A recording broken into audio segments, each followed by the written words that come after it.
जब तुम्हारी आंखें नम होती हैं तो तकलीफ़ मुझे होती है। जब तुम तकलीफ़ में होते हो तो दर्द मुझे होता है। तुम्हें यूँ लगता होगा कि बाबा को फ़र्क नहीं पड़ता, पर तुम्हारे बाबा को बहुत फ़र्क पड़ता है।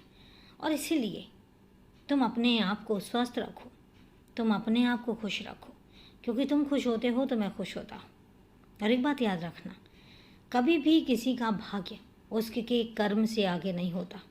भाग में जो लिखा होता है वो होकर रहता है, मैं मानता हूँ, लेकिन तुम्हारा जो कर्म है वो कई बार भाग्य को बदल देता है। इसलिए कर्म को प्रधानता दो, हमेशा कर्म करते रहो, काम में मन लगाओ, और जिन कामों के लिए तुम दृढ़ निश्चय ले चुके होते हो और उस काम को आगे किस तरीके से करना है, अपने व्यवसाय को किस तरीके से बढ़ाना है, अपने आप को कहाँ पर लेकर जाना है, और तुम स्वयं को कहाँ देखते हो आगे आने वाले समय में, इन सब चीज़ों को तय करो। बहुत चीज़ें हैं तुम्हारे पास करने के लिए। ऐसा नहीं है कि तुम व्यस्त नहीं हो, तुम फ्री हो, नहीं हो, तुम्हारे पास बहुत कुछ है करने के लिए।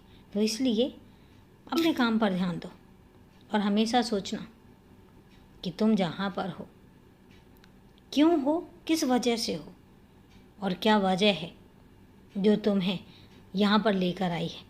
सोचो उनके बारे में और उसके बाद निर्णय लो, क्योंकि तुम्हारा निर्णय हर चीज़ को निर्धारित करेगा, हर बात को निर्धारित करेगा और तुम्हारे काम को निर्धारित करेगा। तो अपने निर्णय को हमेशा मजबूत रखो और ध्यान रखना, कई बार बहुत छोटी छोटी सी बातें हो जाती हैं, उनको नज़रअंदाज करो और अपने काम में व्यस्त रहो। बाकी तो मैं हूँ, हमेशा हूँ और हमेशा रहूँगा। और अभी के लिए शुभ रात्रि मेरे बच्चे, खुश रहो।